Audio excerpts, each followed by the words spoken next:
All right, looks like we're live. Yep, we're live. So you can go ahead and set that thing off, We are Roo. live, we are live, we are live, we are alive on this Saturn day in February. Ooh, them bars, them bars, them bars. Come from reading all those books, y'all. But anyway, welcome. I am your sister Roo. I'm here with Nick and a special guest. I am here with Nick and a special guest, and we are excited for this surprise Saturday. Not only are we surprised, we are surprising you because this is our first time having the honor of having the author of one of the books that is unread. So we'd like to welcome you. And as always, you can reach out to Nick and I. And you know what? This can be you sitting here talking to us too. Write them books. Oh, we're going to talk about a lot today while we have the brothers. So I am going to turn it over to Nick. And then, Nick, you can introduce us to Mr. Johnson proper.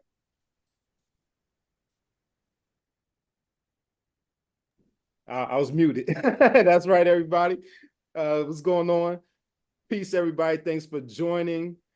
So just to give some background on how we got the good brother here. So when we started this show, I was blasting out the message to everybody, and our guest author here is actually a mutual contact to one of my college friends. Shout out to Ishna, and I sent the blast out to Ishna because she does her copywriting and her copy editing. She has a chapter in the book that I read. And I'm like, you know what? She'll be a perfect person to come on to the show and share some of her writing or share a book that she's read. But instead of recommending herself, she recommended the gentleman on the screen here, Mr. Joseph Johnson, right off top. She said, I got somebody good to for you to highlight on the show. He wrote a book. Well, she didn't tell me that she wrote the foreword. I found that out from watching one of Joseph's interviews. So we got connected maybe a little over a month ago. About the beginning of mid-January, and we made it happen. We made the connection, got him on the show. He has an incredible story. I watched a few of his interviews, learned his backstory, went through the book, so it's going to be a great conversation. So I'm going to allow him to give him his background, but I present to all of you Mr. Joseph Johnson, and he is the author of the surprise book, The HVAC Guide, How to Remove a Residential HVAC System and Install a New One. So before I turn it over to him, you see we're bringing a variety of books and texts to you. We brought the spiritual, we brought the historical, we brought the literature, with the fiction, and now we're bringing, how-to guides, for this particular trade. So Joseph, thanks for joining us, brother. How you feeling today, man? Oh man, I'm feeling great, bro. Every day is a great day. I'm ecstatic about being here. Definitely excited about having the opportunity to speak with you guys. And yeah, man, just pretty much ready to give you guys, whatever I can. I mean, I've discovered that a part of my purpose is to disseminate as much information as I can to my community specifically, to kind of pass on the information and some of the lessons that I've learned. And so yeah, man, I'm just an open book, man. Whatever you guys got for me, I'm ready to rock and roll. All right. Well, let's start with some background. So tell us a little bit about yourself. Where you at. Where you're from, where you're at. So tell us a little bit of background. Okay. Give us highlight some key experiences from your life. we'll use that to transition into, the book discussion. Gotcha. Oh yeah, easy money. So I'm from I was born and raised in Duval County, right? That's Jacksonville, Florida. And raised with my mom and my dad and my little sister, right? All in the same household until I was about 16, 17 years old. And yeah, I'm not sure you guys are familiar with Jacksonville, Florida, but Jacksonville has been the murder capital of Florida since I was like a kid. Probably well before I was born. Came up out there, kind of got caught up in the streets a little bit. So I participated in, the whole street life experience. That led to me getting incarcerated in 2006. So I got locked up a week after I turned 21, and I got out a week after I turned 31. So I did 10 years day for day to the door. That was we can get into that experience a little more if you guys would like to. Whatever question you got about that, I'm definitely willing to answer. I kind of went through a couple different transitions throughout that time frame. I got out, and I was pretty determined to figure out a entirely new way of living, a new path. I had come to terms with the way that I was doing things, the way that I was operating was leading me to failure. So I knew that I had to do something completely different, completely opposite of how I had been operating prior to me getting locked up. So yeah, that was probably one of the most significant experiences in my life. I got out. I moved from Jacksonville to Orlando within a month. Lived in Orlando for about 4 or 5 years. Then my wife and I decided to move to Colorado. We moved to Denver, Colorado, and that's where I reside now. And that's pretty much where I'm at with it now. As soon as I got out, I was doing the first job I got was Florida Central Fairgrounds, where I was kind of like maintenance in the property, right? I did that for a little less than a year. Then I got my first HVAC job a little under a year of me being out. And I've been sticking with it ever since. So I got into HVAC September 2017, and I've been consistent with it. I haven't strayed away from it even up until this very day. So quick little rundown of where I came from and where I'm at now. That's beautiful. That's beautiful. I'll actually toss it over to Roo to see if she she wants to ask any follow-up questions to anything that you just mentioned in your backstory there. For sure. Now you already know. Oh man. First and foremost, congratulations. I'm gonna say that I did not read this book on purpose because the idea of this whole podcast is about UnRead. But see, I knew Nick had read it because I had the same temptation. I started reading it and I was like, oh, I want to turn the page. But I was resistant. But one of the things that you mentioned is the turnaround in which young men and women go back into prison after coming out. So I just want to say congratulations to you on coming home and staying home, because it is not as easy as people think. I've done prison ministry for almost 30 years, and I've seen a lot of people come home and I've seen a lot of people go back. So again, congratulations. So this book here, my first question to ask was, in the time when you were incarcerated, did you already have an idea then that you wanted to do some HVAC work? I know you do a number of jobs behind the wall, So was HVAC one of the jobs that you may have had, which have inspired this? No, ma'am. But in a roundabout way, one of the jobs that I had while I was incarcerated did lead me down this path in a roundabout way. So prior to getting my first job in HVAC, I had never even heard the term HVAC. I was not mechanically inclined at all. I didn't know how to use any of the tools, didn't know how to use a drill. I didn't know how to use a crescent wrench. I didn't really even know how to use a hammer except to swing it, right?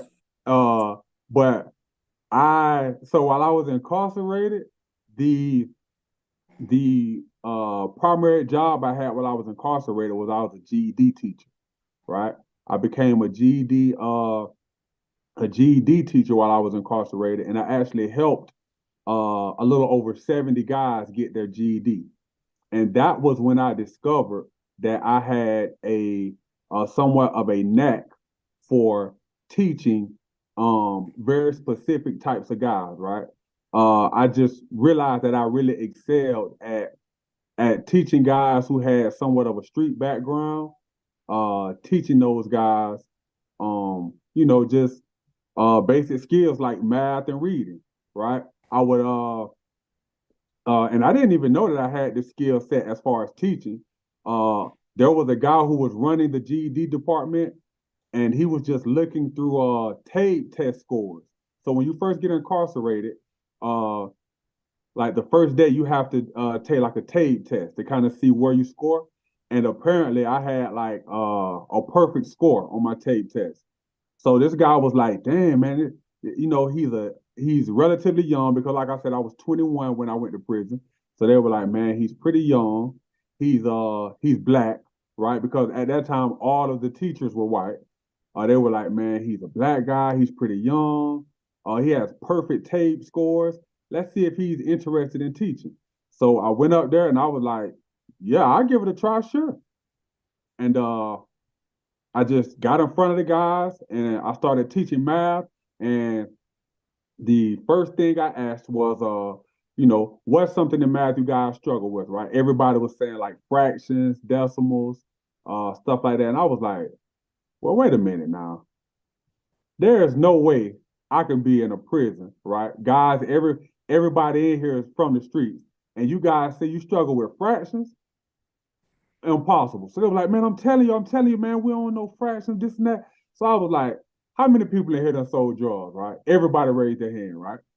So everybody knows if you got a quarter plus a quarter, if you go buy a quarter and then you buy another quarter, what you got? Everybody said, "I got a half." So I said, "Okay then. So 1/4 plus 1/4 equals 1/2 then."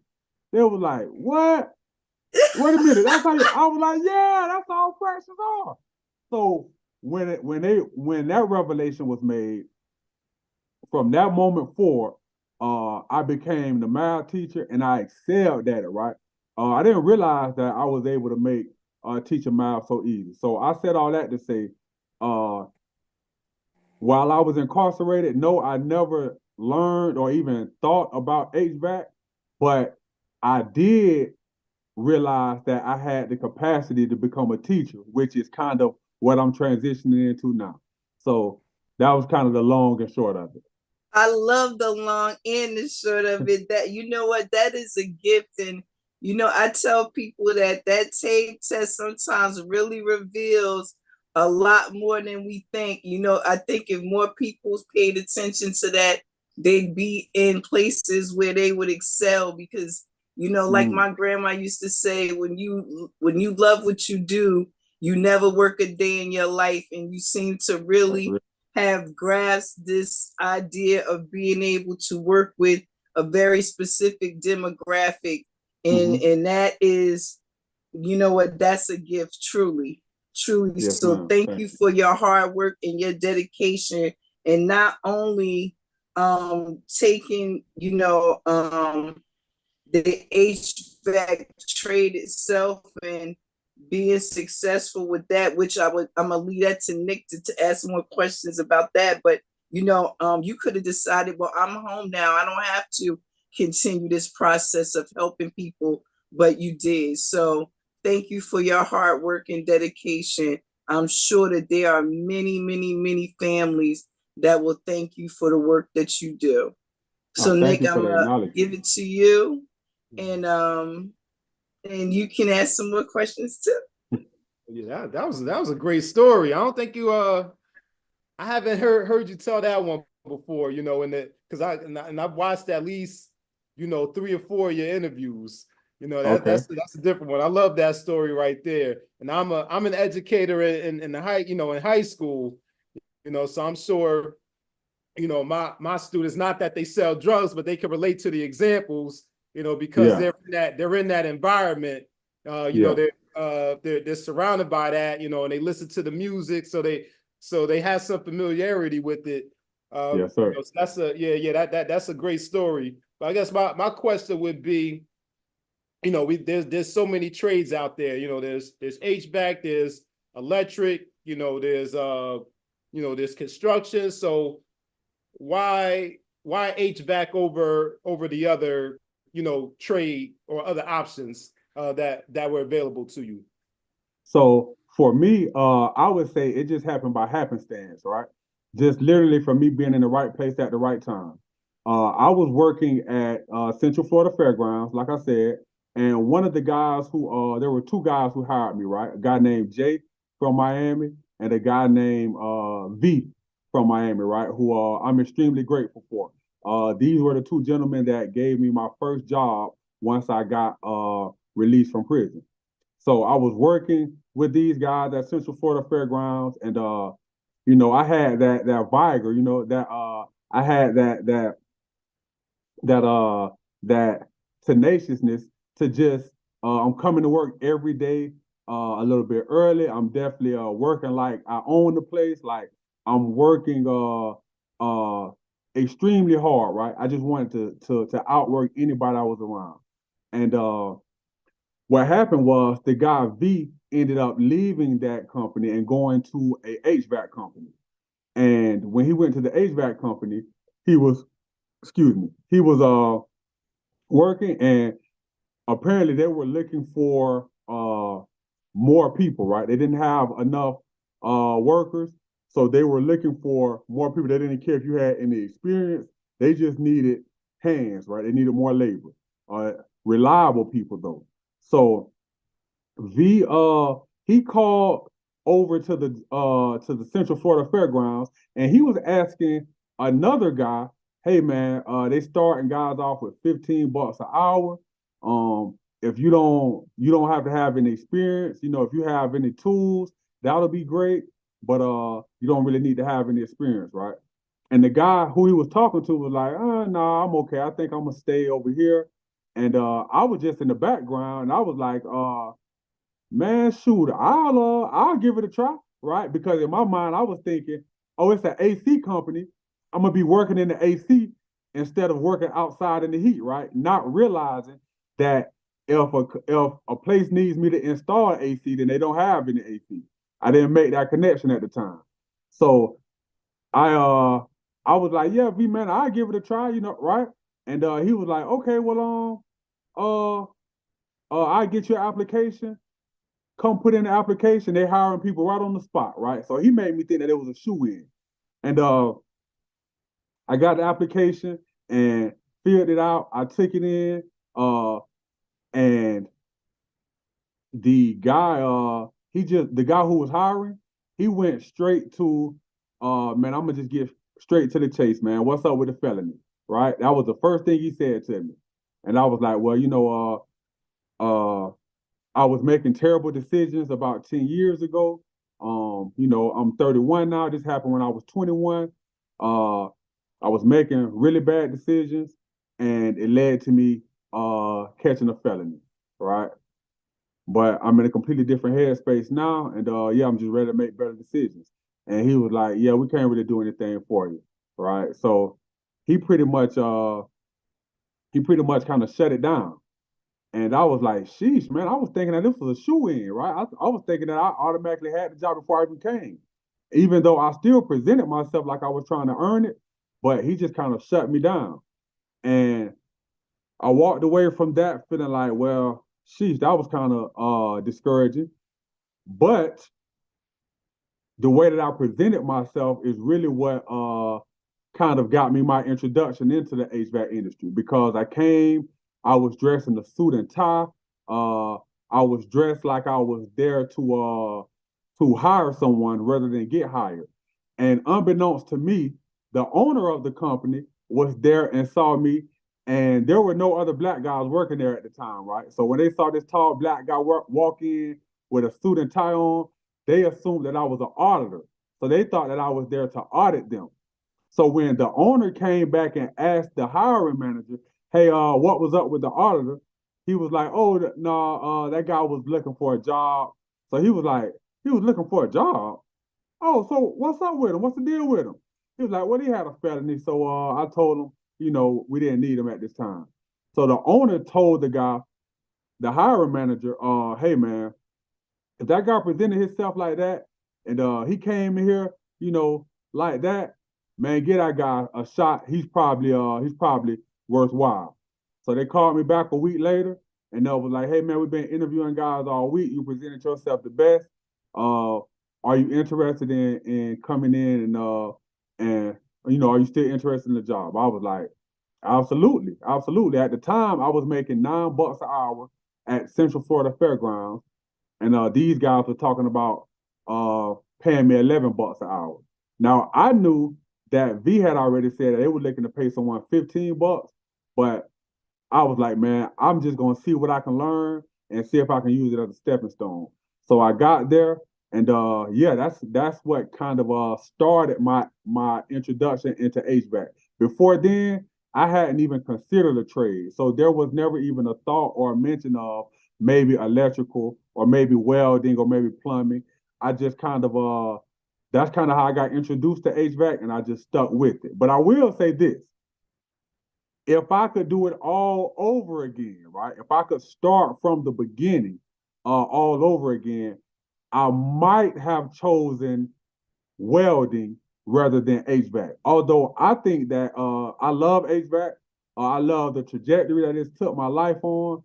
I'm extremely appreciative for HVAC, and at this time, I'm definitely not switching it up now, right? But if I was starting from scratch, I might have given welding a try rather than HVAC first.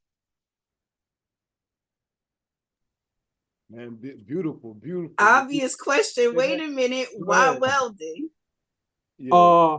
Only because I've sat in on a few welding classes now, and I did not realize that welders can make so much money, right? So whereas in HVAC, I make pretty decent money now, right? And it's a skill that's been extremely useful for helping out my family and being able to help my community. Um, but when I sat in on a welding class, I found out that, man, these guys can make about 5 grand on a paycheck rather quickly, right? With like 6 months in the field, you could be making, 5 grand a paycheck. I didn't know that, right? I didn't know that, right? Now that I have the skills that I've acquired in HVAC, now I can make the same type of money, or even more, just off of one job, right? I can install a system and make an adequate amount of money, or I can install 2 systems in a day and make pretty decent money. But welding, man, you can hit the ground running in welding if you're committed to it. So that's the only reason why I say that. Just for the money, that's it.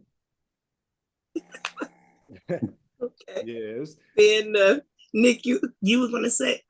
Oh no, I was gonna point Had my gambling. You all right over there? Had my gambler's voice on for a second. Not the gambler's voice, man. But now I just wanted to point out couple of those gems that you mentioned. The importance of a presentation and presenting yourself. Yes, sir. That's it. Yeah, that one right there. You know, that's something that everybody can learn something from. You know, take that one home with you. No, and I gotta on that to that point, I have to highlight my dad, right? My dad is the one who gave me that nugget, right? When I was a child, my dad, I remember him telling me, and I don't even know if he remembers telling me this, right?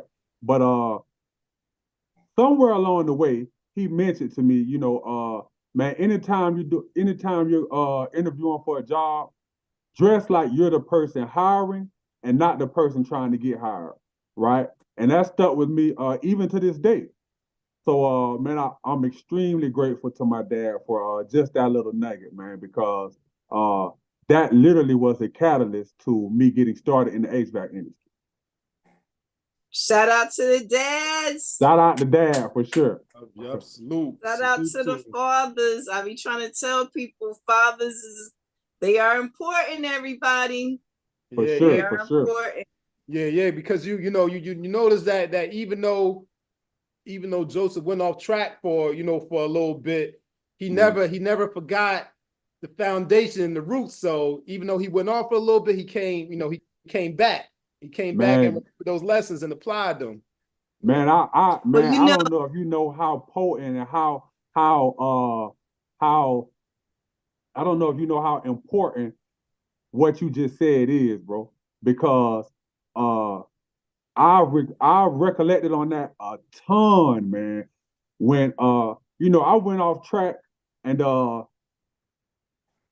something that I kind of recently came to the realization of was, man, I was in the household with my parents. I was right in the house with my mom and dad, and yet I was still like miles and miles and miles away from them. You know what I mean? Like, although we were in the same household, we were so far apart, right? And once I got incarcerated and I kind of went through that process of really analyzing all of the mistakes that I've made throughout my life, it all led me back to rehashing and just really thinking about all of the principles and the values and just the game that my parents had been trying to instill in me all of this time, right? So it was like a full circle moment because once I realized that the people who loved me the most were the same people whose information I wasn't receptive to, whose advice I wasn't receptive to when I was in the streets. I was like, damn, man, why was I so against the advice that my mom and my dad were trying to give me, right? Then I realized these are the only people who I have to depend on at my lowest point, right? These are the people who are with me unconditionally. Damn, maybe I should rethink some of the things they were trying to tell me, right? And then all of those principles came back into play, and I started actually implementing those principles. And man, it was like the realization of I was taking my mom and my dad for granted. Man, that hit me like a ton of bricks, and that was really the what kind of started me on a completely different trajectory and a completely different path. So yeah, man, just even though I had strayed away from the principles and the values that they were trying to instill in me, they were deep seated and deep rooted. So once I was willing to tap in to those principles and values, they were already there. Yeah, Roo, you was gonna say something? Oh no, I was gonna let you go first because they running through. They running through. Go ahead. And I'm being mindful of my brother's time because you know how we do, Nick. We start nerding all the way out. So I got the questions. So if you want, I can just go. Yeah, I mean, if you got something to respond to that, or we can talk, we Oh, can get into the book. absolutely, absolutely. You know, I was thinking about what you were saying about going off track, but still, you know, ended up coming back to those core things. And I think about when my brothers were young, when my younger brother got in trouble, my mother, he wasn't court mandated, but my mother sent him off to job corps, you know, where they learn trades, and these are children most times who are headed towards, you know, those activities that have definitely at some point land them in a position they don't need to be in. So I was wondering, with your work, while you are work, you know, you did make this work geared towards people who already have served time. Have you been doing work with youth also to do like preventative type stuff? Yes, ma'am. That's a great question. So, initially when I started with this work, I initially started thinking, well, I need to just try to help guys who are in a similar situation like myself, right? So that's why I started off with the idea, well, I'm just going to write this book and try to pass on information to guys who were incarcerated and about to get out, you know, similar to myself. However, I've come to realize that that was a bit of a mistake that I made, right? Because now I see that I've been having just as much of an impact, if not more, on the preventative side, right? Young men who haven't necessarily made some of the grave mistakes, some of the large mistakes, right? There's a lot of young men who haven't gotten incarcerated, but they're maybe in high school, but aren't necessarily looking to go to college. Or there are guys who, you know, they kind of maybe have graduated high school, but they don't really have a direction per se. You know, they still just kind of figuring it out. They're kind of in that figuring it out phase. And there's a large need, a big need for what I'm doing amongst that specific community, that specific demographic. So I have been going to high schools, tapping in with seniors, kind of making them aware of their options. You know, if you're not necessarily looking to go to college, you're just looking to get straight to the money. Well, let me introduce you into a lane, right? Here's a trade, here's a skill set that you can use that will carry you until you figure out what it is you really want to do, right? So yeah, definitely, I'm tapped in with high schools, with a local high school right here in Denver, Colorado, that I've been working with, talking to their seniors, and also any networking group that I get in, I found that there are a lot of moms that tend to push their teenage sons in my direction. So I'm working with a lot of teenage young men right now. You know, just introducing them to the trade. You know, I can talk the lingo a little bit, so we vibe pretty good. So absolutely, I'm definitely putting a big push towards working with young men that haven't been incarcerated yet, for sure. Thank you so much. That is, you know, people don't realize this is important to our future. So I am so glad to hear that. Nick, I turn it over to you. Yeah, man. I'm glad to hear that too. And I think that's a great idea. And just to make this last point before we get into the book, get back into the book. Mm-hmm. A lot of schools or school districts are returning to the trades. Mm-hmm. You know, I work in Newark Public Schools over in New Jersey, the largest school district in the state of New Jersey, and they had the vocations years ago, and then they got rid of them to push college. Like everyone go to college, everyone go to college. Right. Now, within the past, 3 to 5 years, they're actually reintroducing the trades and the vocations. Like, you know what? This actually needs to be another option, for our young people. So it's right on time, right on Yes, sir. time. And we're also noticing that a lot of people with college degrees are, they're either not working in their field, or they're not making much money, but they're in a bunch of debt, from going to college. So Absolutely.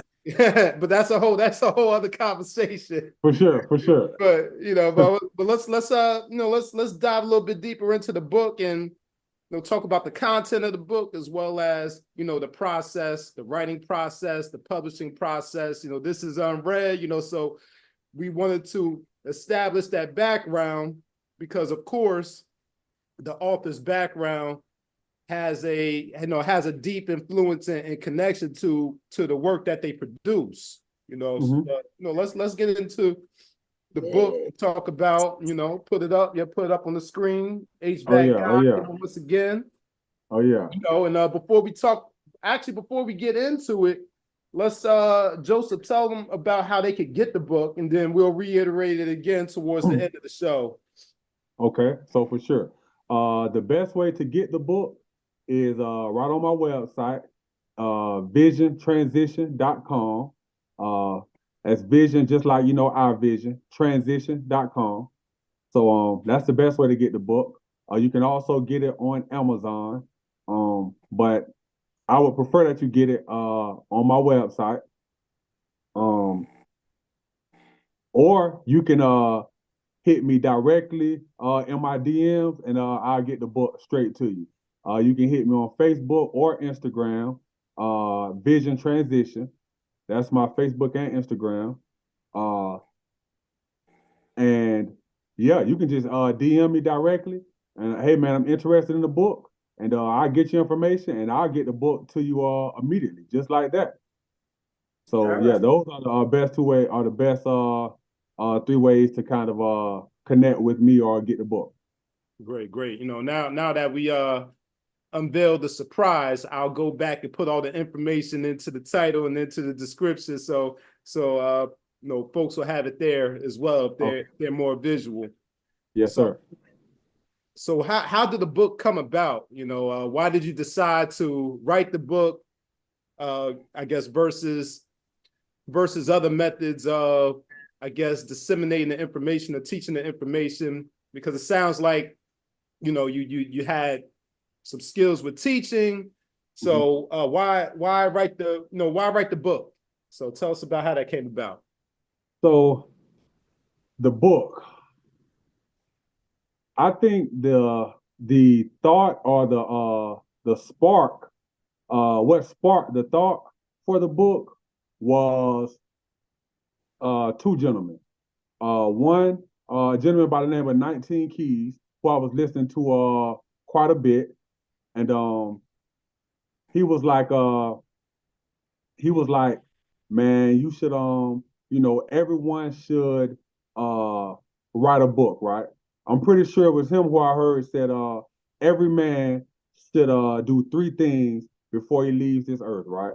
Every man should write a book, every man should plant a tree, and every man should have a child, right? Those three things will outlive carry on the legacy of that man, right?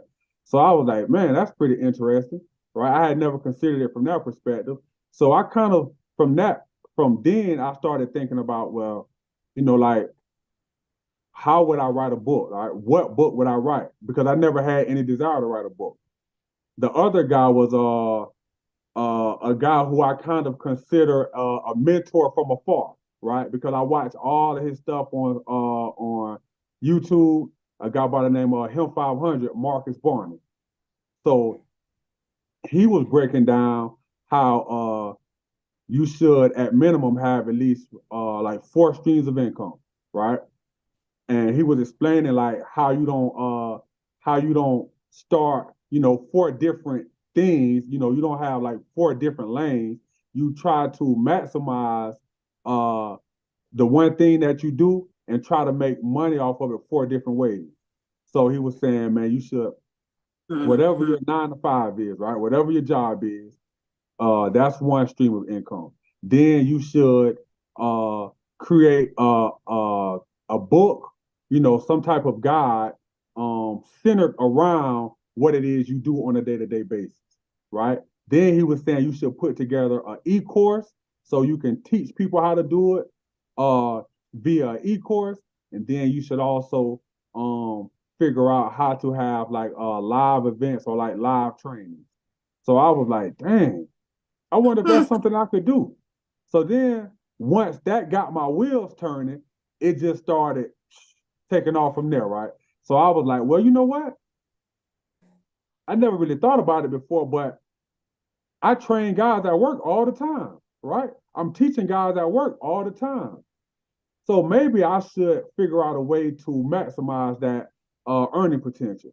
So I was like, okay, well, I'll teach guys via a book, right? In fact, how about I just start teaching guys how to stay out of prison, right? So I was like, well, dang, how do I do that? So it just all started coming together, right? It just all started coming together. I'm going to teach guys that are incarcerated. Here is a skill set that you can develop. You can start learning this before you even get out. Once you get out, you can already have a direction you're going to go, right? It's your first day, you can already be thinking, okay, well, I'm going to get into HVAC. So I got to sign up for HVAC school. I got to sign up for my Pell Grant. I have to start working towards getting myself in this career field. So it'll give you a direction as soon as you come home. So that was the initial thought process behind the book, right? And which is why you can see I put on the front of the book a tool for convicted felons getting started in the HVAC industry, right? That was the whole idea behind writing the book initially. So yeah, that was really the thought process initially, for sure. Okay. Now I heard you mention HVAC school and the Pell Grants, and I noticed in the book you focus on in the subtitle, removing the residential HVAC system and installing a new one. Mm-hmm. So why did you decide to focus specifically on that? And I guess instead of the preliminary steps, like you mentioned, HVAC school, the Pell Grant, like instead of starting from the very beginning, why did you decide to start here? Great question. I'm mad you set me up good with that one. So I started there because I went through HVAC school myself, right? And I realized that I learned a ton in school, right? But what I learned in school was more geared towards service and maybe like how to repair a system, right?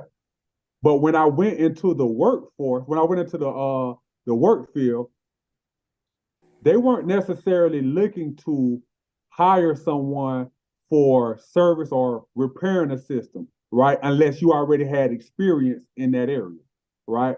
What I saw was if you were looking to get into HVAC with zero experience, not knowing anything, you just wanted to walk into an HVAC company and say, hey, man, I'm willing to work. I'm willing to learn whatever it is you guys want me to learn. I'm ready to get started right now. Well, they would be putting you more in installing residential systems. And that's not what they teach in school, right? So I was like, well, you know what? There's a lane for that. So I figured I'd better start focusing on teaching guys, hey man, listen, this is all you need to know, right?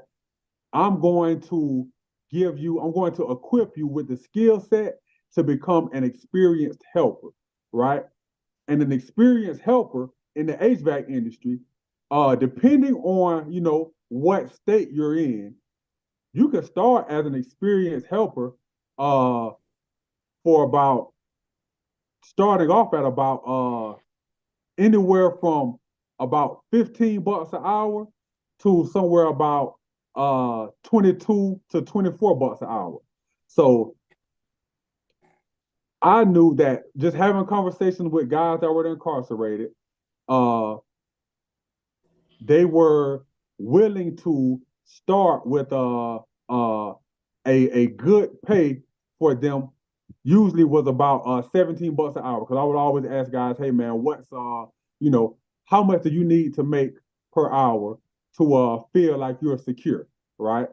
And it would typically start at about 17, $18 an hour. So I was like, man, listen, if you guys could just learn this particular skill set that I put in this book, you could definitely start day one at about $17 an hour for sure. So that's kind of why I lean towards, installing and removing residential systems, because that's what I was doing on a day-to-day basis. And that's what I know there is a big need for sure. Roo, you want to jump in and follow up with that or ask a question? I really feel you on creating your own lane. I'm that kind of person too. I'll be like, I see a little space in between here. Now I would take it that many of the people that you help, and maybe even yourself, you said you went to HVAC school, so you realized that they were more geared towards service. So these brothers that you're helping, are you letting them know that they're not limited once they learn that install, and things like that? They can also decide if they really like it to go back for service, which I'm sure would increase the value of the services that they offer. Am I correct here? Yes, ma'am. Yes, ma'am. So this book is and the information that I'm disseminating is definitely more like an introduction, right? To bring guys into the trade. Once you get into the trade via installs, then you can kind of start to find your way from there, right? You can determine from that point, well, I'm probably more suited for service, right? And you can start your journey from there, right? Because once you know how to put in a system, then you can that familiarizes you with the components of a system. Then you can kind of start figuring out, okay, well, how do I repair these components, right? How do I or what is the sequence of operation when it comes to this system? So because once you start learning, well, this is the sequence of operation.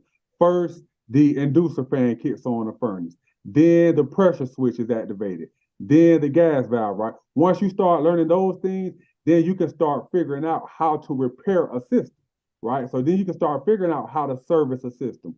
So once you're in the trade, once you acquire the skills and actually get in the trade, you will start seeing then there's a gazillion different avenues you can go as far as what direction you want to go in this trade. Because my hope is that I can become somewhat of a blueprint for guys, right? To see, because I've went through about 4 or 5 different aspects of the trade myself, right? I didn't start off installing residential systems. I started off in commercial installs, right? And I was the lowest man on the totem pole installing commercial systems. I was literally showing up every day to work with a bucket of what they call mastic, which is like a sealant, and a paintbrush. And I was literally just going through sealing the connections with this paintbrush and mastic on this entire job, right? And that was all I was doing. And I went from that to learning how to read the blueprints, right? So and once I saw, oh man, there's a ton that I could learn in this industry. I just took it upon myself to start trying to learn as much as I can. And that is what took me to on the trajectory that I ended up on, right? Because I went from installing commercial systems to being able to read the blueprints to servicing commercial systems. Then that led into me installing residential systems, then servicing and maintaining residential systems.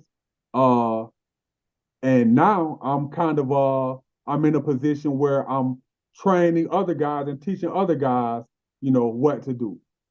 Right. So yeah, absolutely. I'm just kind of trying to introduce guys into the industry, into the trade. And once they get, into the trade, they'll be exposed to the myriad of opportunities that exist. All right. I love it. I love it. I love it. I love it. Nick, it's on you. Yes, yes. Yeah, I love it too. I love it too. Now let's get back into the book writing process. So how's the process of actually, putting the pen to the paper, getting everything down, getting it organized? Talk to us about that process, because this show's for readers, but it's for authors also, Okay. So talk to us about that. For sure. So being that the book is basically a representation of the work that I'm doing every day on a day-to-day basis, it was literally as easy as me starting off by just putting pen to paper and writing out what task I complete on a day-to-day basis, right? So that was the very first step. I was like, okay, well, let me just write down everything I do from beginning to end when it comes to installing a system, which is what I was doing every day. So, excuse me, I wrote that down first. Then I went back and revised it a few times myself. So I rewrote it 2 or 3 times. Then from there, it was literally just figuring out how to turn what I had written down into a finished product. So that particular process looked like it was pretty easy. I started with reaching out to Ishna, right? Like you mentioned, that was our mutual acquaintance. I reached out to Ishna. I was like, hey, I know you've contributed to a book before. I know writing is your thing. Can you maybe edit this book for me? Right? She was like, well, I'm not necessarily an editor per se, but I could edit it if you would like. I was like, well, what I really need you to do is type it out because I'm an extremely slow typer, right? I tried typing this, what I wrote, tried typing this book out. Man, it would take me 2 days to do 1 page. So I was like, man, hey, right? So you guys can relate for sure. I appreciate you guys making me feel so comfortable. Hey, so I was like, man, this gonna take too long. So I was like, hey, Ishna, I know I need you to edit it, but I think what I really need you to do is type this out for me. So we linked up. She typed it out for me, kind of went over it. Then she gave me some good tips as far as editing. So after she typed it out, I took the PDF that she sent me and jumped on Fiverr, right? I jumped on Fiverr, sent it to an editor there. I think I paid about $250, maybe $350 for editor on Fiverr to edit it. So after I got that back from the editor from Fiverr, I found this lady, Yolanda Lewis, and her company. I found her in a networking group that I was in. She was like, "Man, I can take anything, whatever manuscript you have, whatever you got written down in your notebook or whatever, I can take that and turn it into a finished product as far as a book." So I was like, shoot, that's what I need, right? That's exactly what I'm looking for. So I connected with her. We chopped it up. I told her what I had in mind, and she literally did everything step by step and just included me in it, right? So she gave me like 5 options for the cover of the book. She gave me a couple options as far as the title, the subtitle, how the cover is going to look, the colors for the book, right? She really walked me through the entire process step by step. I think she charged me about $1,700, I think it was. So all together, I got the book done, completed from beginning to end for less than $2,500. Uh, that's including paying Ishna to type it up for me. That's including paying the editor, and then that's including paying this lady Yolanda Lewis with her company, and she edited the book twice as well. So I got the book edited like 3 or 4 times, right?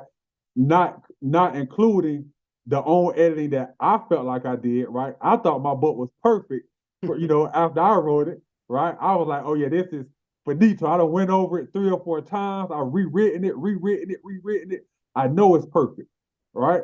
And I'm pretty confident in my understanding of punctuation and capitalization and stuff like that. So I was like, yeah, man, it's perfect. And I guess it wasn't as perfect as I thought it was. So yeah, that was pretty much the process. Um, I'm sure I could have done a lot more of the legwork myself. I chose to have a professional do it to expedite the process.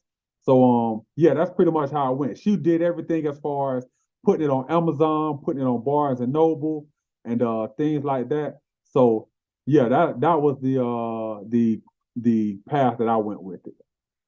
No, I agree. I agree with you as far as having a professional do it. I think it's worth it. I mean, I don't have a book out myself yet, but I would definitely follow that path and advise others to do that as well. Have For someone sure. who's done it already, done it before you to do that leg work. So you don't drive yourself crazy, and then Yeah. also, as a English teacher, you always want someone else to look over your writing, because someone else is going to notice things that you don't notice. You're too tied to it, you're too close to it, so you need to step back and let someone else look it over and catch things that you didn't catch. So that's another gem out there for the people that are out there thinking about writing a book. For Now, sure. as far as the distribution, did you and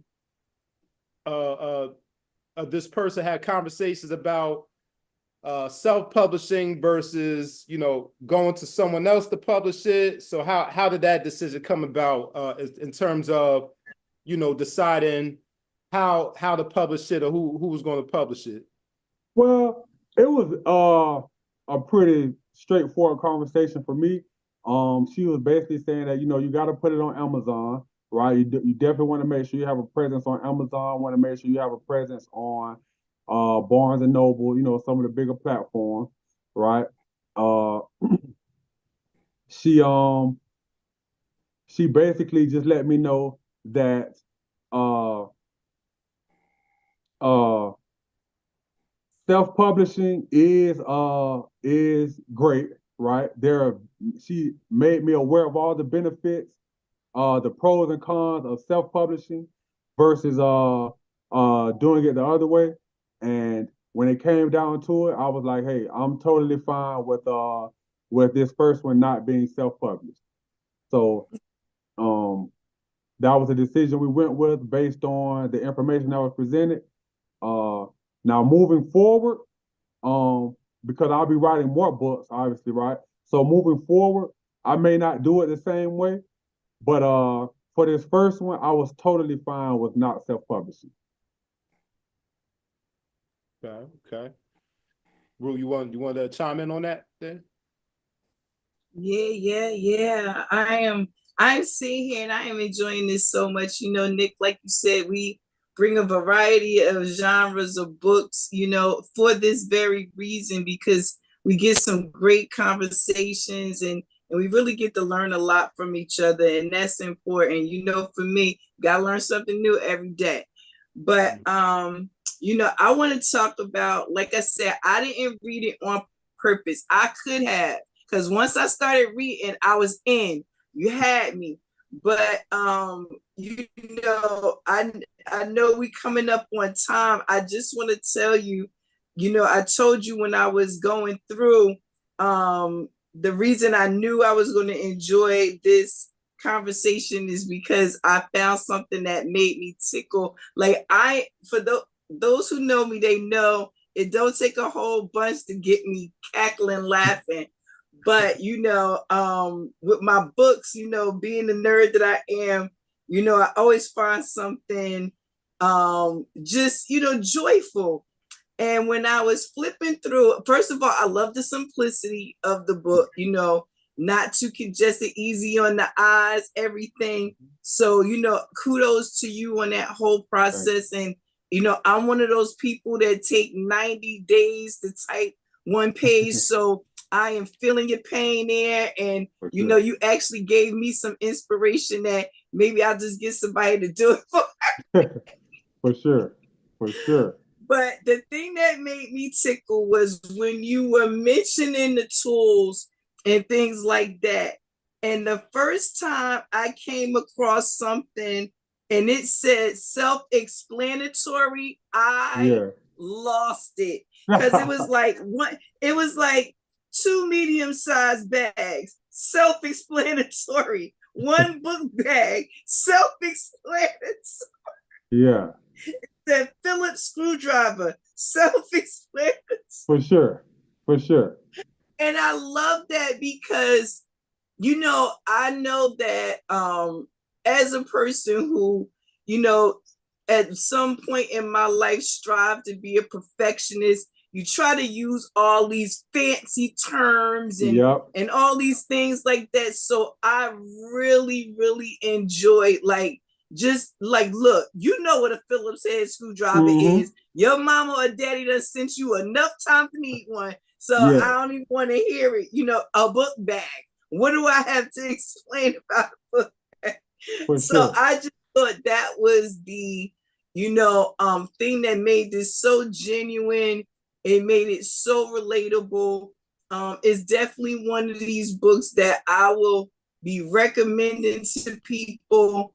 I invited a couple people out to listen today. I don't know, Nick can see on his side who actually joined in, but again, working with men coming out of prison, this book is something that I know a lot of them could use or recommend to a friend or whatever, and it'll really help them to get on a path that they might not have considered. So thank you for the simplicity of this. Thank you for all that you're doing with it.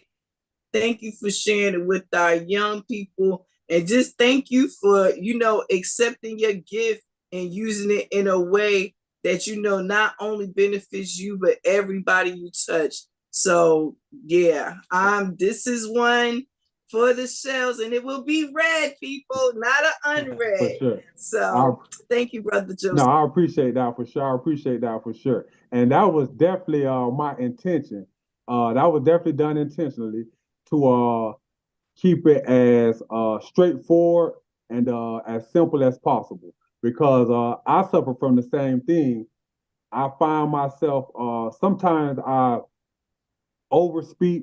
Sometimes I feel like I'm trying to recall just too many words, right? And it kind of hinders me in expressing myself because I do feel like my vocabulary is reasonably extensive, right?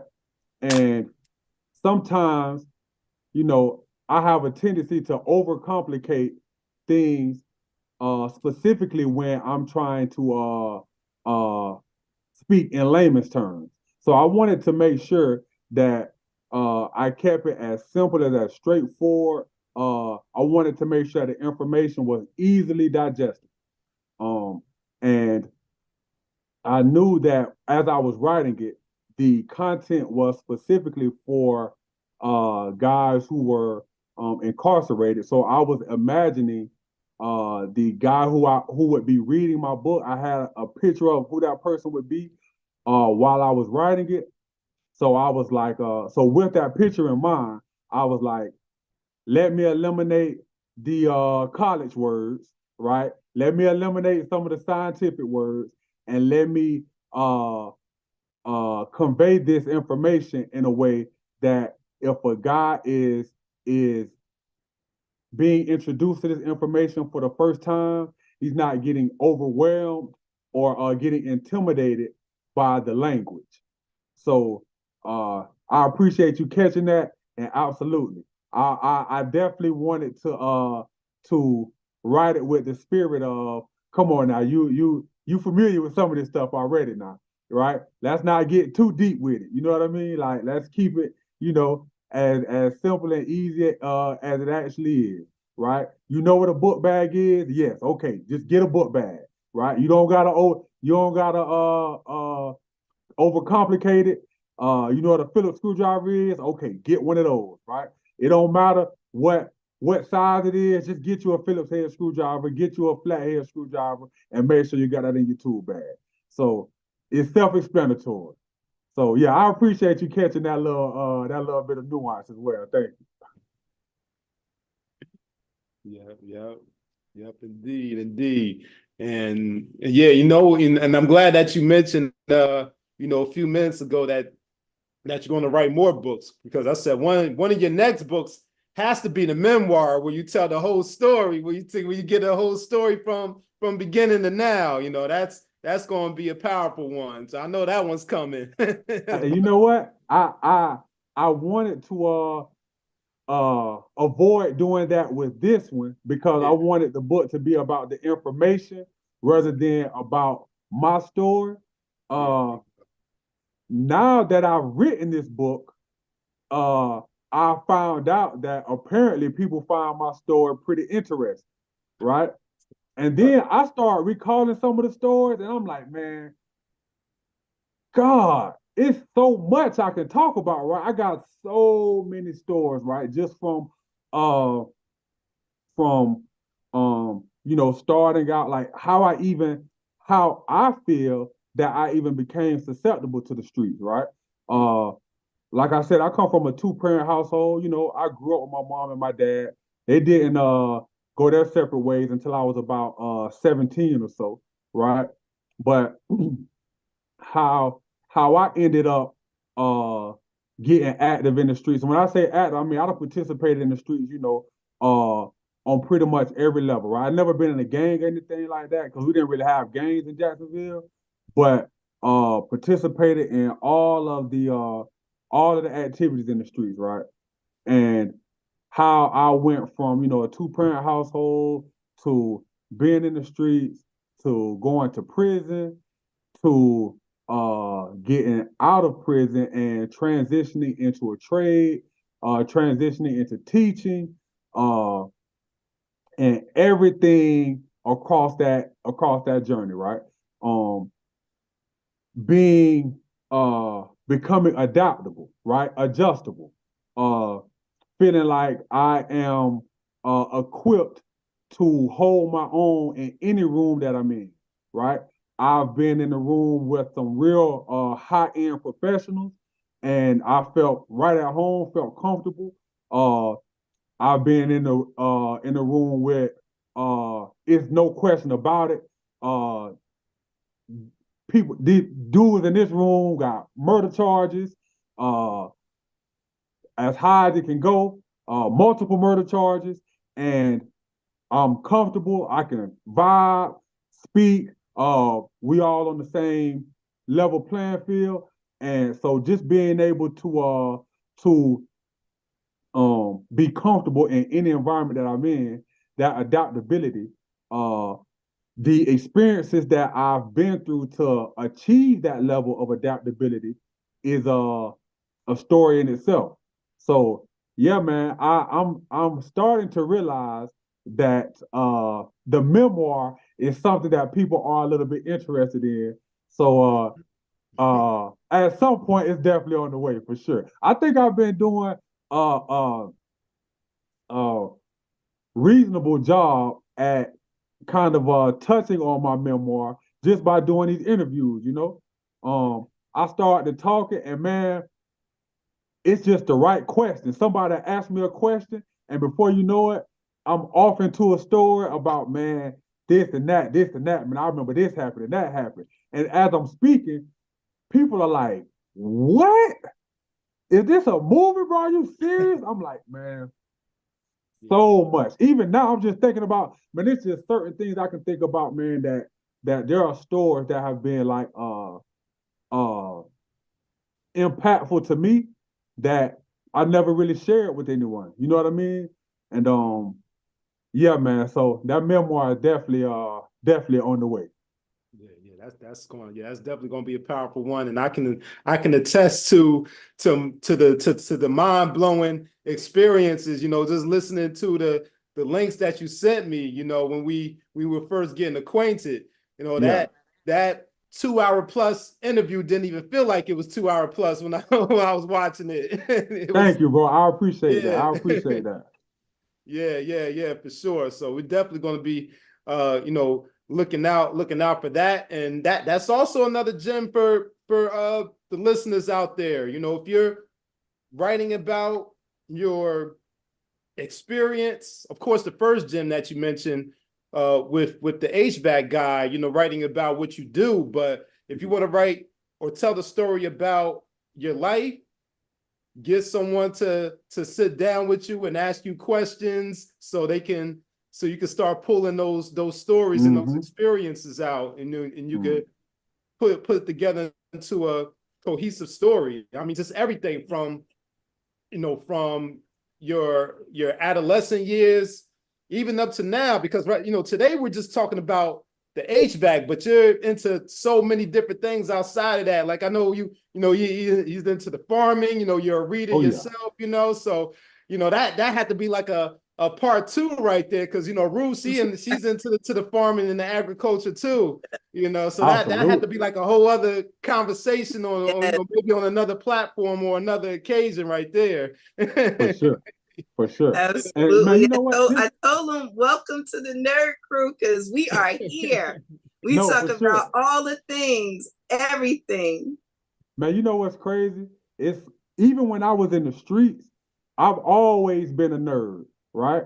I started off, I mean, even from elementary school, the first report that I can remember a teacher giving about me was, this guy, man, this kid is so smart, right? He's extremely smart, extremely intelligent.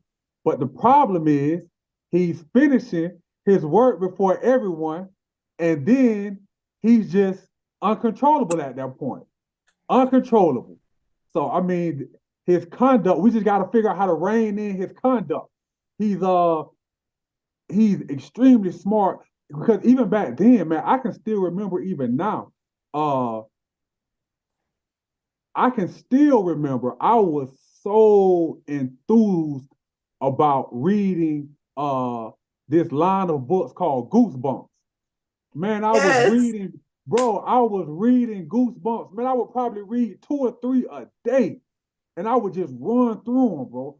And man, my mom, I can still remember my mom. I think the reason why my vision isn't as good as it should be now is because from a child, I would be reading in the dark, just reading anytime I got a chance to. So, man, I started off as a nerd.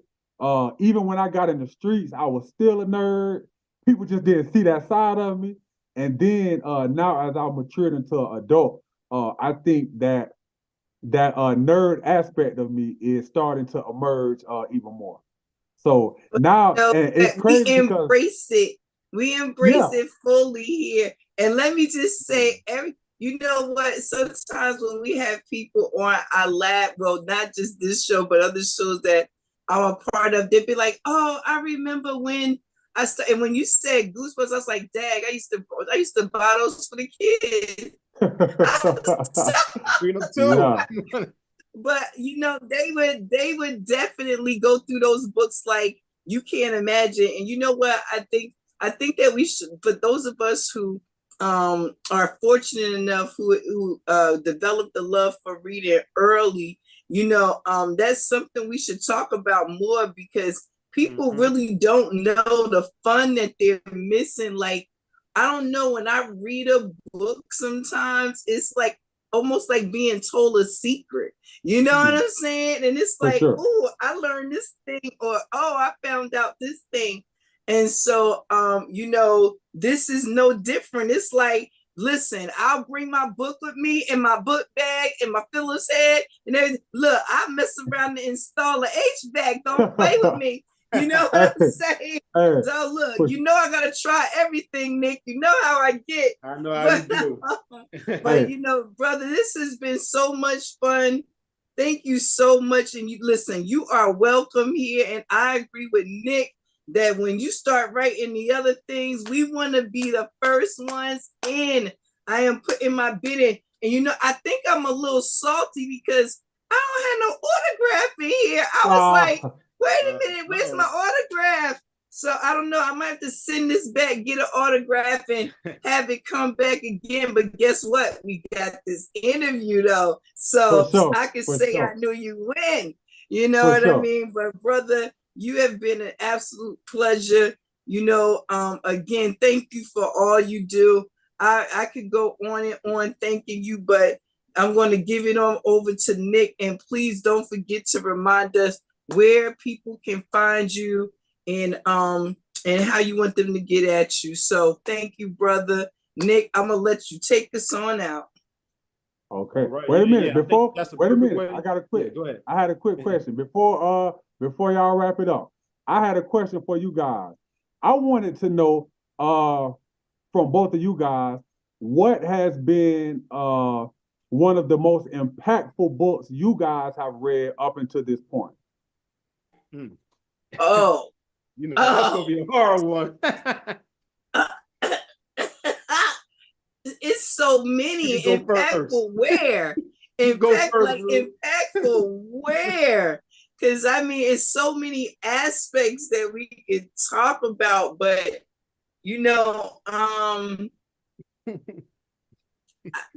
I don't even know what to answer. I'll answer this one. One of the books that kept me from going too far out into the streets was the book Dope Fiend. I remember reading that book and saying to myself, like, the world is a scary place. And not only that, it was more volatile than my young mind could even imagine.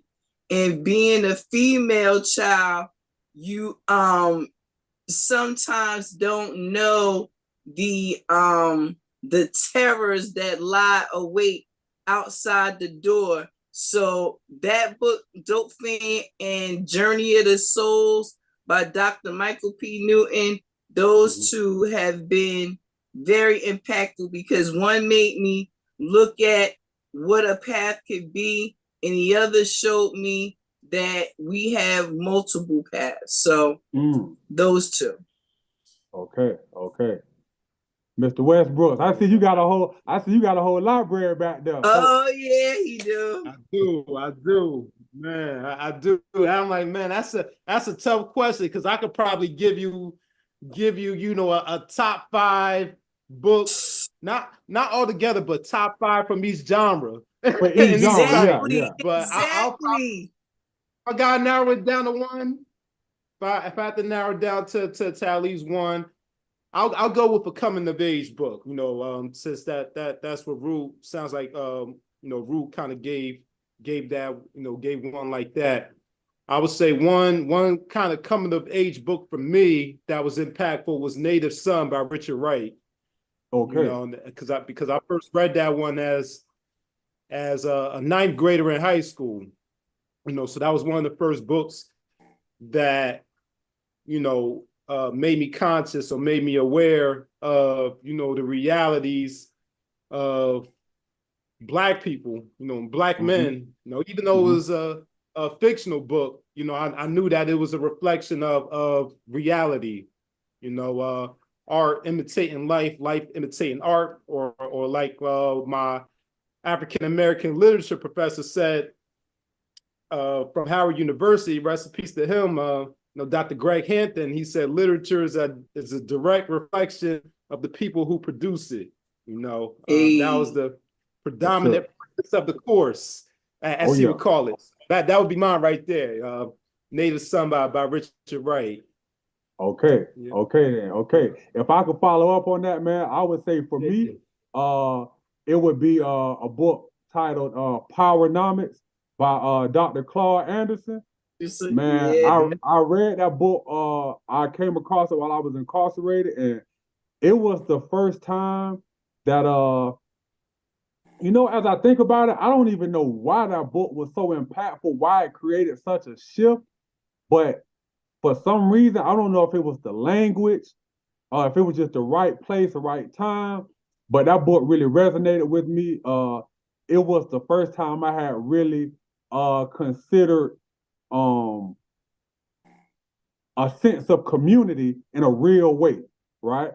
I remember after I read it, one of the things I took from it was how my actions affects an entire community, right? Not just myself.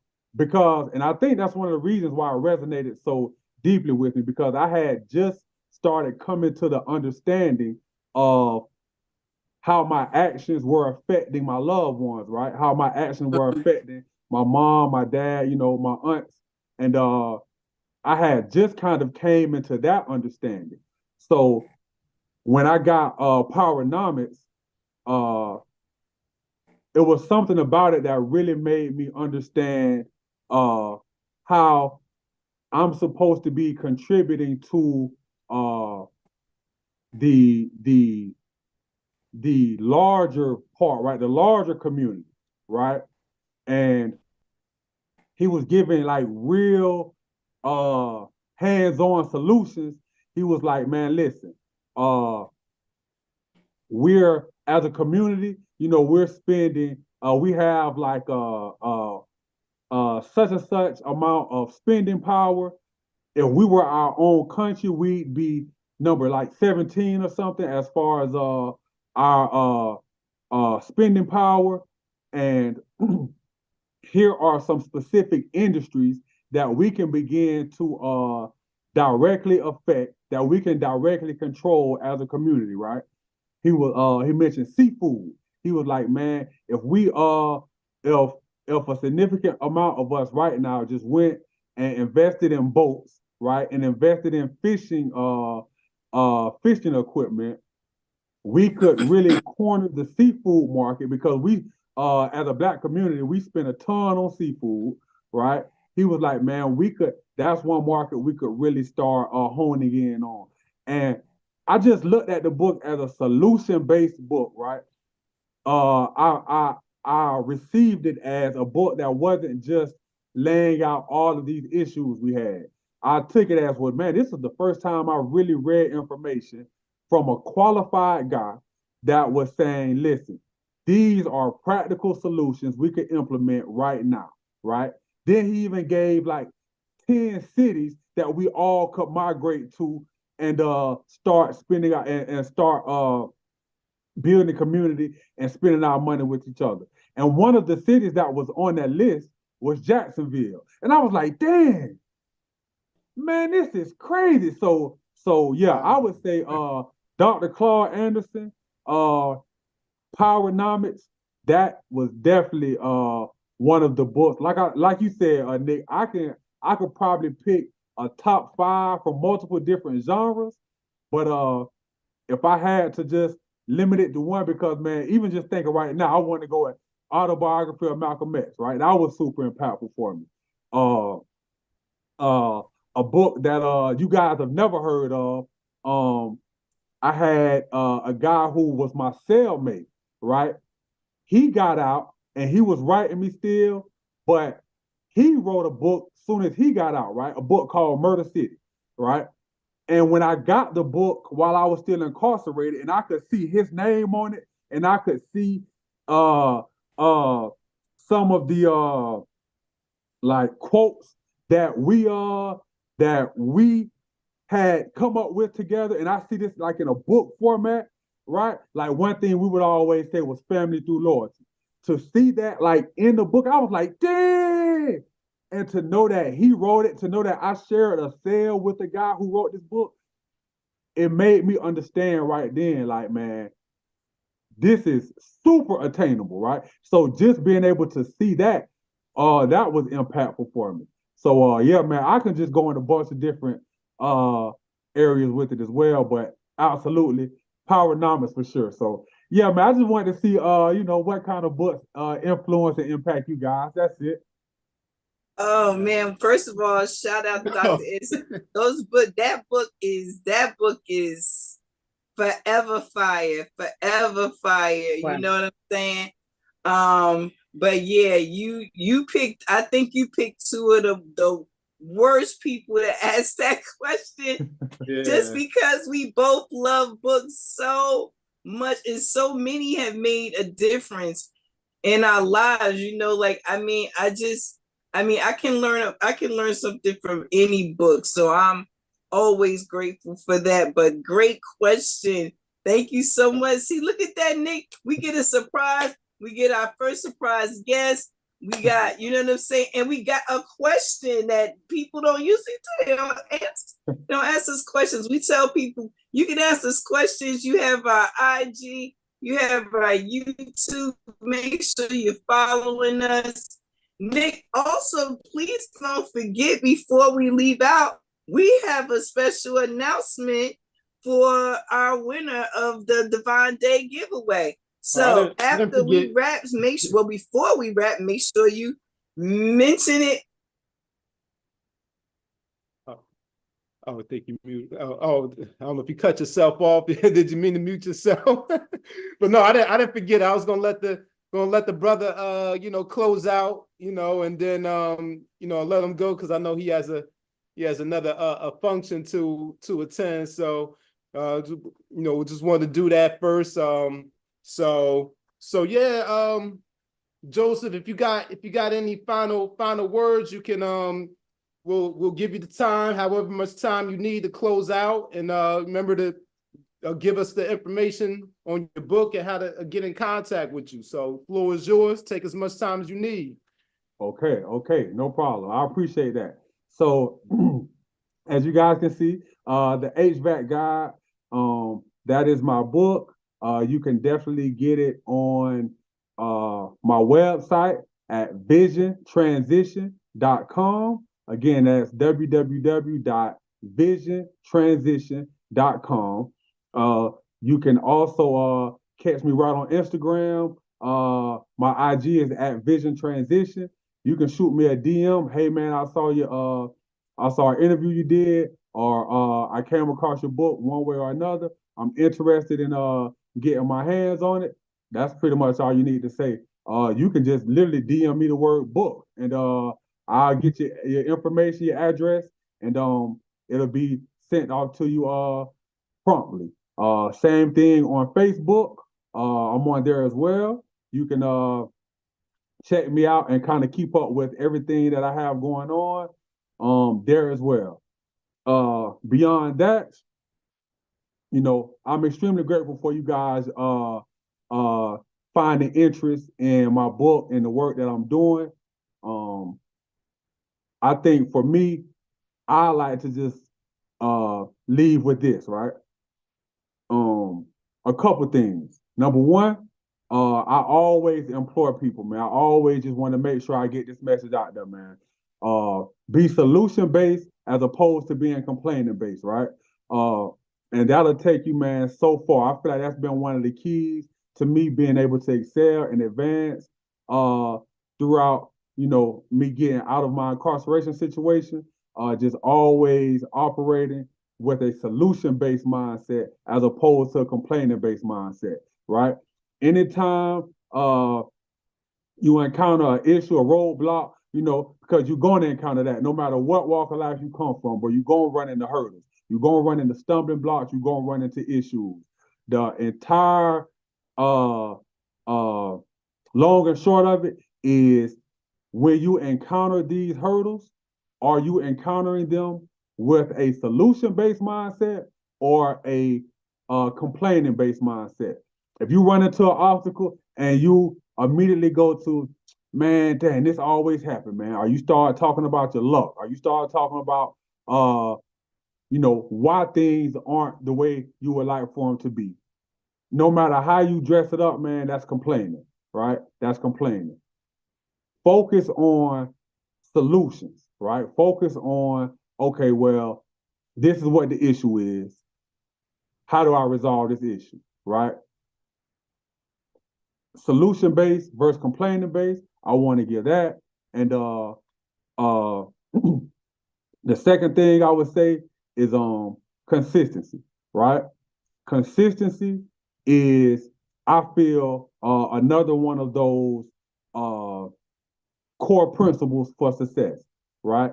The fight isn't over until you win.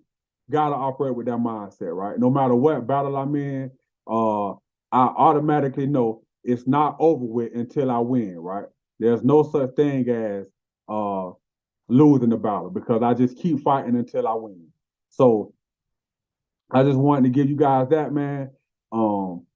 Stay consistent, always solution based over complaining based, and just keep going, man. Don't let anything hinder you. Don't let anything stop you. Don't don't allow yourself room for excuses. So if I could do it, I mean, I don't see any reason why anyone else can't do it. I mean, I literally was nobody. No, when I say nobody, man, I mean nobody would have expected me to be in the position that I'm at now. You know what I mean? I was completely on a path of destruction, and all hope was lost. Right? All hope was lost. I would even say I probably was at a point where I really didn't even believe in myself, right? I didn't really feel that I had hope. And for me to be able to come through all the situations I've come through, man, I done been through a lot of stuff, right? I done been in multiple shootouts. I done been in the streets, participating in all the violent activity, all of the nonsense that we're all ashamed of as far as the bad representations of our community. And I was able to go through all that, go through all the street stuff, go through 10 years of prison, and still get out and figure out a way to excel, to advance, to move forward. So if I could figure out how to move forward, man, there's no reason why anybody can't just make up their mind. So you know what, man, just literally, I'm gonna make a decision today to start doing better, to start working towards my goals, man. So I just want to leave you guys with that. It's all love from my end. I hope you guys can feel the love emanating from me. And that's it, man. That's it. Y'all guys just keep going, man. Oh, and one last thing. I'm sorry. This is the last thing. Shout out to you guys, man. I really appreciate both of you guys, man, just for allowing me an opportunity to be on your platform, to be able to speak uninterrupted, to be able to speak and just get my message out, to help me raise awareness around what I'm doing. Man, I'm extremely grateful for you guys for having me on.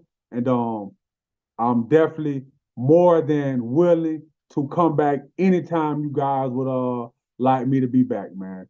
And at the very least, I'll be back when my next book comes out. So thank you guys again, man. Thank you guys for the support. Thank you guys for the platform, and much love. Man, beautiful, man. Brother, thank you for giving us your time and sharing your story and your experiences with us. We truly appreciate it, brother. We'll be in contact. All right, fam. Thank you guys, man. Hey, we all we got, but we all we need, man. You already know. Much love. Peace. All right, and as we're transitioning over to our to our big announcement, I would like to first go over to the chat. We got one comment in there and give a shout out to, hopefully I say this correctly, but Ashira Samadi. She says, I love everything about this interview. You loved it. All right. Imagine how much we loved it. Yes, we did. We did. Yeah. Thank you. Thank you for viewing. Please follow, like and follow, share. Let's keep up to date, because this right, like we said, we're gonna have him back. But who else knows what kind of surprises we're gonna bring? Because we love surprises, right, Nick? Come on. That's what every book really is. It's like covers with the surprise in the middle. So it's like, ooh, so that's what this show is. We are covers with a surprise always in the middle. Yeah. Absolutely. Love it. I really enjoyed that. That was a lot of fun.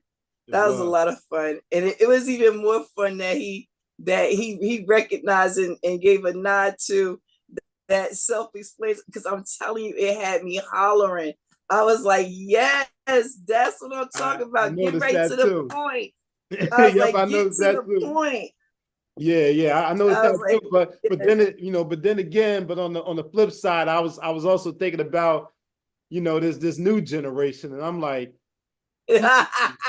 what will this new generation of young people in their teens and 20s know what a Phillips and the flathead screwdriver is? Well, wait a minute. I don't know. Do the PlayStation require that? Because if it do, they probably do. If not, probably not.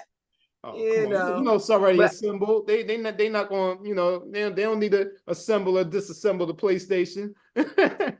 You know what? I will say though, I love also that you brought attention to the fact that they are bringing a lot of the trade schools back. Like I said, my mother had options with my brothers. It was Job Corps, it was co-ed down in North on Broadway. It was different places. I mean, even I in the 10th grade took auto mechanics, which was a lot of fun, because again, they were trying to just introduce you to different fields that you wouldn't necessarily think about, for whatever reason. But definitely shout out to those bringing back the trades, making it easy for them to learn. You know what I'm saying? Because again, things gonna always need tending to. So somebody need to know how to do it. You know what I'm saying? But even going into the new age AI world, we're still gonna need them. Still gonna need people that knows how to program those robots that are going to work on your car or whatever the machine is. So absolutely. And then of course we need the ones to keep the robots from taking over the world, but we're not going to talk about that. Yeah, that's a whole other conversation. That's a whole other bill right there. Yeah. So what else you got for us, Nick? Oh, that's it. I think we're ready for that big announcement. Oh, well, listen, I'll do the drum roll and you can make the announcement. So drum roll and go. All right, so the big announcement that we're about to make is the winner of the Roo Divine Day book giveaway. Do you happen to have and that? And of course that I don't book? have it. Oh, you don't have it near you? All right. But you know the title. You remember the title though. No. Oh, you don't? Oh goodness. We too hilarious. I was like, wait a minute, how do I say his name? Wait a minute. Roo's gonna grab the book and the title so we can remind everyone, if you've been following about the title of the book that she's giving away. But I guess I'll wait for to come back. Okay, she's back. All right, you got the title. I don't know words, but one thing I hate worse than being silly is mispronouncing somebody's name, because I hate when it's done to me. So the book giveaway is The Divine Soul, Mind, Body, Healing, and Transmission System. And it is by Dr. Ji Gang Shah. Mm-hmm. And it's the divine way to heal you, humanity, Mother Earth, and all universes. So divine soul of the mind, body, and healing transmission system. Yes, yes. Okay, and that is the doctor here on the back. And again, I'll tell people like this is not unread because it didn't look interested. It was unread because I was like, I need a study buddy for a book, something like this one, because it's one of those books that not only is just giving you information from front to back, it is also giving you exercises to practice along the way. So yes, this is the giveaway. And who is the winner, Nick? The winner is I guess I'll give the social media handle since Yes, we had the folks follow us and subscribe to our YouTube channel. So to be entered into this giveaway, we ask that you follow both of us on Instagram and subscribe to both of our YouTube channels. So the person that did all 4 of those steps was Jazzy Noor. Jazzy Noor is the winner of the Roo Divine Day, aka Groundhog Day book giveaway. Yes. So listen, when you receive this book, I want to know what you think. You'll be our guest whenever you're done. And you know what? Just don't let it be unread too long. I see what you did there. I see what you did. You see what I did? I get a little clever once in a while. Witty. Okay, you know that Aquarius wit going on there. Yep. So Jazzy Noor, if you're not watching, I will follow up with you because that's my friend. That's my friend Jazz that won. So shout outs to you. Shout outs to Jazz. Yeah. All right. So we'll be doing more. There'll be more giveaways in the future. So if you you didn't win this one, maybe next time. Absolutely. You gotta listen, gotta pay attention, gotta be subscribed in order to know what's going on. Come on, be in it to win it. Program gotta be in it to win it for sure. Next week, the next time we gather, we'll be having a book that we know about. So we'll be back to our regularly scheduled programming, and we will have our books known to each other that we'll be sharing. So that'll be a lot of fun. So yeah, I think we are done for today. Yes, we are. We're done. We're done online, but we continue the conversation offline because we just of course we do. We keep going. Keep it going all day. Study Saturday. What? Come on. Yep. All right, so we'll get ready to get up out of here. Say peace to the family. Stay protected. Stay safe. Stay happy, and we can't wait to see you on the next episode of UnRead. Peace. All right, everybody. Peace. Peace.